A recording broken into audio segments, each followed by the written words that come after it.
So welcome to my channel. So today we're going to talk about the truth behind the COVID statistics. We're going to try and get some perspective on the numbers. I'm going to give you some facts to try and put everything into context.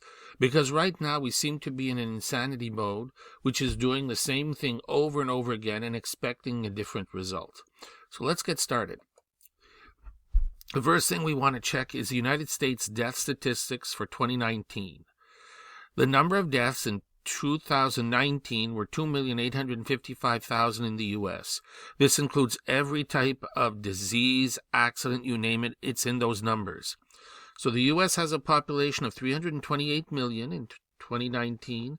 That means that one person in 115 will die each year in the U.S., or at least that's how many died in 2019. This is an average of 7,800 deaths a day. So when we hear that 2,000 people may have died of COVID, keep in mind there's going to be 7,800 people who die each day in the U.S., so there's 5,000 people who died from other reasons. So keep in mind that the U.S. is the third largest country in terms of population on the planet, with over 329 million people. It's obviously going to have a very high death rate as well as a very high COVID rate. So here are the U.S. leading causes of death in 2018. Heart disease is 647,000, cancer is 600,000, accidents 169,000. So you can see all the other diseases and accidents and what have you here. So people are dying all the time, and cancer and heart disease will beat COVID by a long shot. Yet nobody seems to be talking about that. It's just COVID, COVID, COVID, COVID. And of course, there's going to be 3,700,000 births to replace those who've passed on. Now, here is the data for the United States, the COVID deaths, as of the 6th of October. So you can see here, it's 211,000 total cases tested. So that means if you put those numbers in context, it's a death rate of 2.8% or a survival rate of 97.2%. In short, if you test positive for COVID, your survival rate in the U.S. is rather high at 97.2. Now, that's as of October 6th, and you'll see that the numbers are relatively consistent.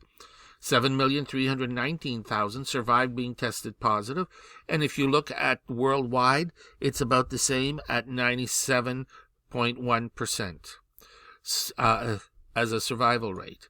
And we go a little bit further on the 25th of October, and you'll find that it's about the same, 2.58, survival rate of 97.4. These are the amount of deaths total. This is the amount of people who've been tested. Same thing, your survival rate was still 97.4. And if you look forward so that day there was 339 deaths with 59,000 tested. So you can see here your death rate is only 0.567, which is a 99% survival rate going forward. But again, the statistics change all the time. On the 6th of November, it was 235 over 9.6. So you can see the numbers have all stayed roughly the same, worldwide the same. But here we are, the most recent that I've got, the 23rd of December.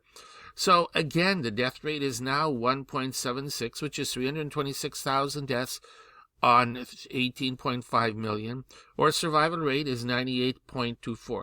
So your survival rate is anywhere from 97 to 99, depending on how you want to calculate it. So in short, your survival rate is rather high in the U.S. at 98.24. And don't forget, 18,174,000 people survived being tested positive, and yet they survived. So worldwide, it's about the same. And your going forward rate is 3,411 over 228. If we look at the daily death rate, it's 3,411 over 228,000. So you can see that your death rate going forward is 1.5, and your survival rate is still about 98.5. So in short, the statistics are about the same, anywhere from 97 to 98, 99% survival rate, depending on when you test, how you test, etc.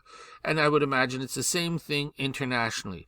So the survival rate for COVID is quite high, and yet it makes it sound in the media that everybody's dying from it. Yes, there's thousands and thousands of people who are dying, but they die every day. 7,800 people die every day. from some things. Not what it was last year, so this year it'll probably be the same. So the person just goes from cancer and heart disease over to the COVID column. So in conclusion, the stats don't lie. They're not as bad as they say. Hopefully with perspective and context, the whole situation is a little bit clearer. So hopefully you enjoyed the video. So please like and subscribe, and see you next time with more videos on various topics. Thank you.